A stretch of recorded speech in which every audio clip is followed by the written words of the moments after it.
যে by any chance যদি তৃণমূল দ্বারা তারা অত্যাচারিত আবার হন, তাহলে বামপন্থীরা প্রোটেকশন দিতে পারবে তাদেরকে? অবশ্যই পারবে। আমার কেন্দ্রের মা বোনেরা সহ রাজ্যের যেখানে থাকুক না মা বোনেরা, বাড়ির লোকেদের যেন কামদুনি বা পার্কস্ট্রিট বা অভয়ের কাণ্ড তাদেরকে যাতে তাড়া না করে। আন্দোলন সংগ্রামের মধ্য দিয়ে শুধু না, সেটাকে বাস্তবায়ন করব আমরা। মানে রাজ্যের বিভিন্ন স্কুলে তো শুধু শিক্ষক নিয়োগ না, বহু স্কুল বন্ধও হয়ে যাচ্ছে। কারণ তৃণমূলের নীতির কারণেই ওটা হচ্ছে। কারণ ছাত্রছাত্রী পাচ্ছে শুধু না, তারা শিক্ষকও পাচ্ছে না। এই যে স্কুল কলেজ থেকে ছেলেমেয়েরা পাশ করছে, তাদের ভবিষ্যৎ কি? রাজ্যের বাইরে চলে যাওয়া? আমরা বামপন্থীরা পশ্চিমবাংলায় সরকার গড়লে এই ক্ষেত্রে আমরা তাদেরকে স্থায়ীকরণ করব, অর্থাৎ সমস্ত সরকারি প্রতিষ্ঠানে।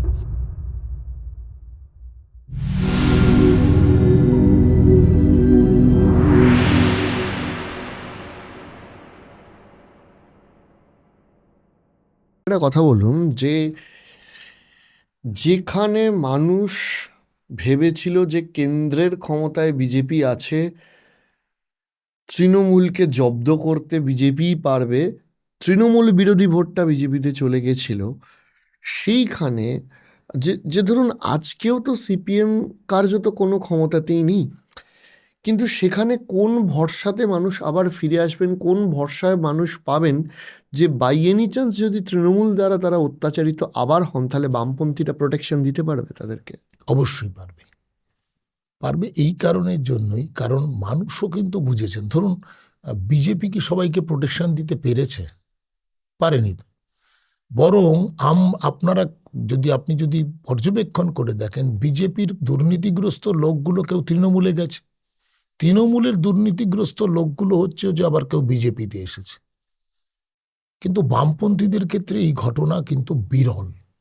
ফলে বামপন্থীরা শেষ পর্যন্ত দাঁড়িয়ে দুর্নীতির বিরুদ্ধে লড়াইয়ে এবং মানুষকে প্রোটেকশন দেওয়ার ক্ষেত্রে শিরদাঁড়া টানটান করে দাঁড়াবে, তা ঘটনা প্রবাহের মধ্য দিয়ে কিন্তু মানুষ কিন্তু বিভিন্ন লড়াই আন্দোলন সংগ্রামগুলোর মধ্য দিয়ে কিন্তু প্রমাণ পাচ্ছে।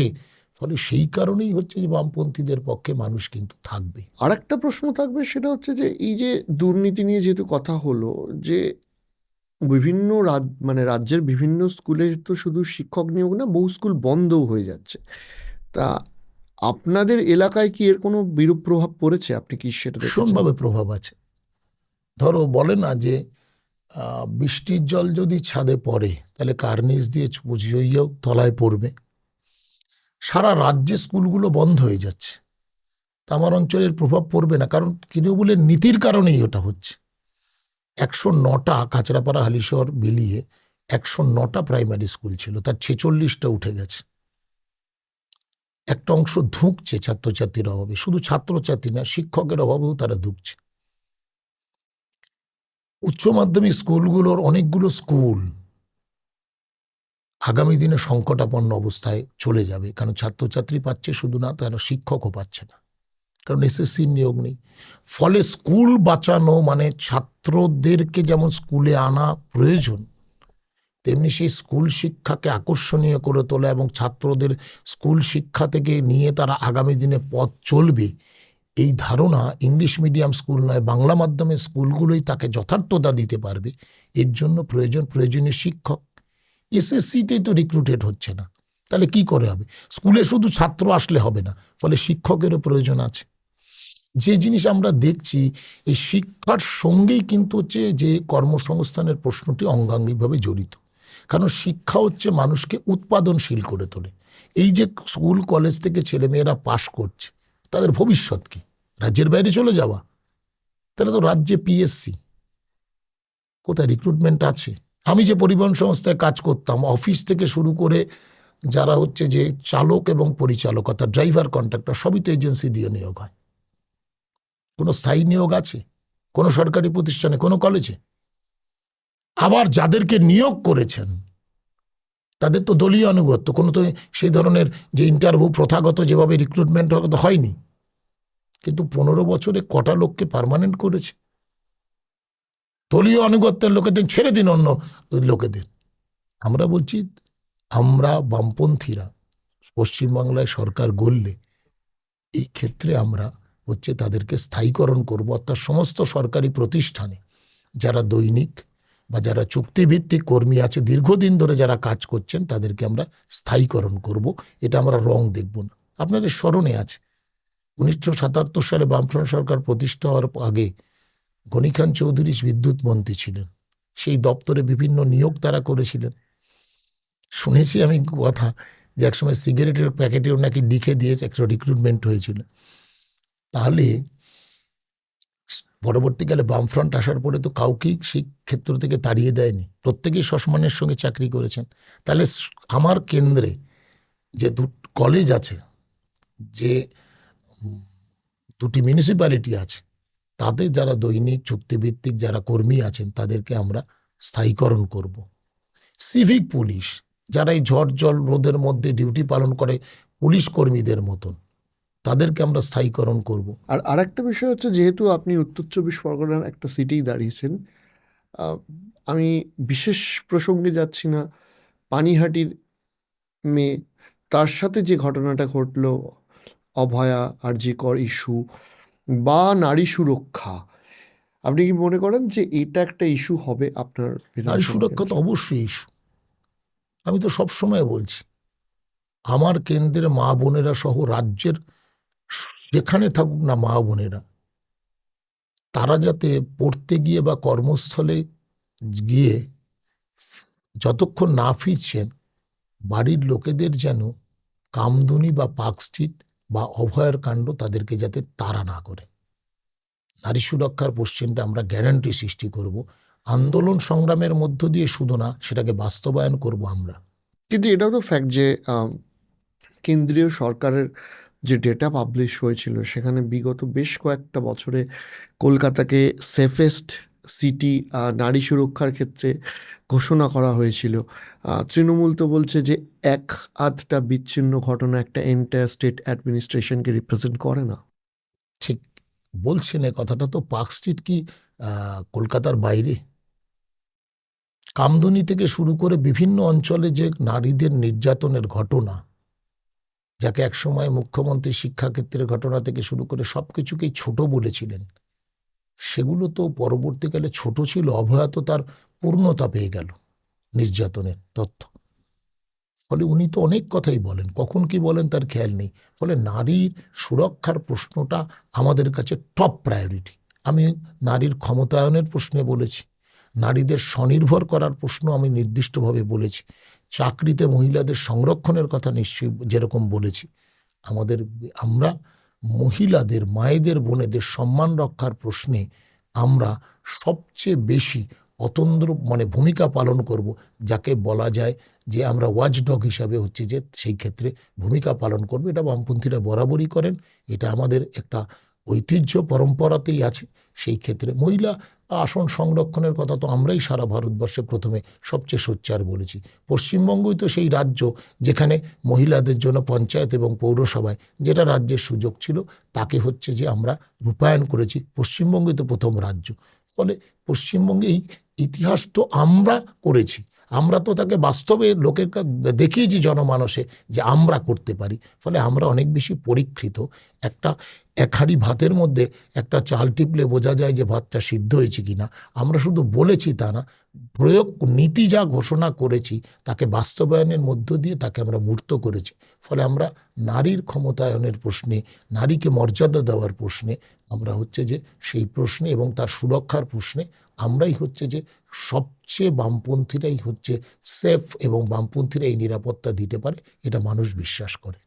আপনার সাথে তো অনেক বিষয় নিয়ে, রাজ্য নিয়ে কথা হলো। আপনি মনে করেন যে এই বিষয়গুলোর বাইরে আর কোন কোন স্থানীয় ইস্যু আছে বীজপুরের ক্ষেত্রে, যে স্থানীয় ইস্যুগুলো আপনাদের এই ভোটে ফ্যাক্টর হতে চলেছে? দেখুন, স্থানীয় ইস্যুতে বড় জিনিস হচ্ছে কাঁচরাপাড়ায় জল সমস্যাটা ভীষণ। ফলে এই জল সমস্যার আমরা সমাধান করব। গৌতম দেব তখন পাবলিক হেলথ ইঞ্জিনিয়ারিং মিনিস্টার ছিলেন। গঙ্গার জলকে পরিশ্রুত করে জল সরবরাহের ক্ষেত্রে তার দপ্তর একটা বড় ভূমিকা পালন করেছিল। কিন্তু তৃণমূল আসার পর থেকে এক্ষেত্রে তাদের কোনো ভূমিকা পালিত হয়নি। ফলে এই জল সমস্যার সমাধানটা আমার কাছে একটা টপ প্রায়োরিটি। তার সঙ্গে হচ্ছে এই যত্রতত্র জলাজমি ভরাট করা, পুকুর ভরাট করার ফলে নিকাশি সমস্যাও কিন্তু শহরগুলোতে কিন্তু একটা প্রকট আকার ধারণ করেছে। ফলে হালিশহরে এটা একটা বড় সমস্যা, ফলে এটা করব। রাজ্যের মুখ্যমন্ত্রী বলছেন জনগণের কাছ থেকে কর চাপানো যাবে না। কাঁচরাপাড়া পৌরসভাতে জঞ্জাল কর আরোপ হয়েছে। আমরা আন্দোলন করে কিছু সময়ের জন্য ঠেকিয়েও দিয়েছিলাম। দেখুন, জঞ্জাল কর আমরা পৌরপ্রধানকে ডেপুটেশন দিতে গিয়ে জানতে চেয়েছিলাম যে কেন জঞ্জাল কর বসিয়েছেন। প্রতিটা বাড়ি থেকে প্রতি মাসে 30 টাকা করে নেন, কেন নেবেন? কারণ নির্মল মিশন প্রকল্পে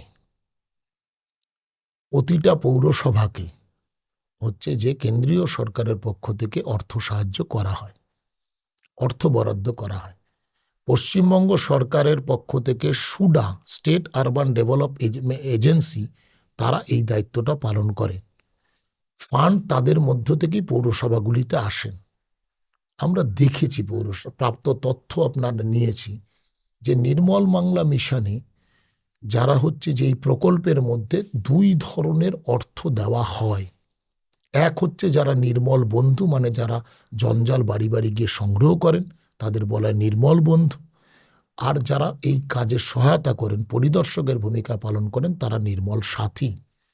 নির্মল বন্ধুরা পান 302 টাকা, নির্মল সাথীরা যারা সুপারভাইজার তারা 203 টাকা করে পান।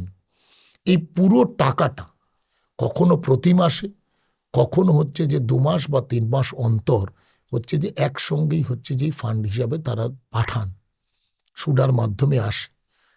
এটা কিন্তু পশ্চিমবঙ্গে যখন সলিড ওয়েস্ট ম্যানেজমেন্ট কিন্তু চালু হয়েছিল বামফ্রন্ট আমলে, তখন কিন্তু এই অর্থ বরাদ্দ ছিল না। তাহলে আজকে যখন এই অর্থ পাওয়া যাচ্ছে এবং কাঁচরাপাড়া পৌরসভাতে আমরা দেখেছি যে প্রায় 95 কোটি টাকা তার এই সময়কালের পেয়েছে, তাহলে জঞ্জাল কর কেন বসালেন? আমরা পরিষ্কার বলতে চাই, আমরা জঞ্জাল কর হচ্ছে আমাদের সময় এসব থাকবে না। আমাদের মনে হয় জল করও এরা ভবিষ্যতে বসাবে। এবং এক্ষেত্রে কিন্তু বিজেপি আর তৃণমূলের মধ্যে কিন্তু পার্থক্য কিছু হবে না। ফলে স্মার্ট মিটার বামপন্থীরাই বা সেগুলো, ইত্যাদির হ্যাঁ ক্ষেত্রে। কারেক্ট, স্মার্ট মিটার তো আমরা কাঁচরাপাড়া কেন, সারা রাজ্যেই বামপন্থীরা ঢুকেছে এই ভয়ঙ্কর প্রভাব থেকে। কিন্তু আপনি রাজ্য সরকারের কোনো অর্ডার দেখেছেন যে স্মার্ট মিটার আর এখানে কার্যকর হবে না?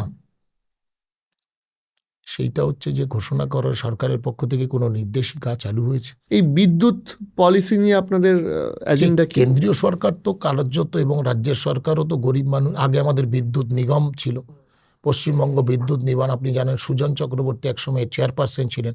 গরিব মানুষকে বিদ্যুৎ ব্যবহার, সেচের কাজে বিদ্যুৎ ব্যবহারের ক্ষেত্রে সাবসিডি দেওয়া হতো। স্মার্ট মিটার তো সাবসিডি তুলে দিয়ে ফেলো করি মাখো তেলের নীতি হচ্ছে ছিল স্মার্ট মিটার। ফলে সেটাকে আমাদের আন্দোলনে বাধ্য হয়েছে। এবং আমরা বলছি বিদ্যুৎ একটা মানুষের ব্যবহারের জন্য অত্যন্ত প্রয়োজনীয় বিষয়। ফলে বিদ্যুৎ ব্যবহারের ক্ষেত্রে আমরা খুব নির্দিষ্ট স্মার্ট মিটার আমরা যেমন রুখেছি, বা স্মার্ট মিটার যেমন আর বামপন্থীরা আসলে তার আত্মপ্রকাশ করবে না, চিরতরে নির্মূল হবে, তেমনিভাবে বিদ্যুৎ ব্যবহারের ক্ষেত্রে প্রথম 100 ইউনিট ব্যবহারের ক্ষেত্রে এই বিদ্যুৎ ব্যবহার বিনামূল্যে হচ্ছে যে গ্রাহকরা ব্যবহার করতে পারবেন। পরের 100 হচ্ছে যে 50% অর্থাৎ অর্ধেক দামে ব্যবহার করতে পারবেন। এই নীতি কিন্তু আমরা বামপন্থীরা ঘোষণা করেছেন এবং এই নীতি রাজ্যে বামফ্রন্ট সরকার হবে, নিশ্চয়ই এটা কার্যকর হবে এবং আমরা সেই নীতি রূপায়ণ করব। আমি বিধায়ক হিসাবে সেই দায়িত্ব পালন করতে পারবো বলে আমাদের কাছে বিশ্বাস আছে। অনেক ধন্যবাদ। আপনার সামনে একটা লড়াই আসছে, আমি আশা করি যে আপনি সেই লড়াই খুব সুন্দরভাবে লড়বেন। আপনাকে শুভেচ্ছা রইল, ভালো থাকবেন।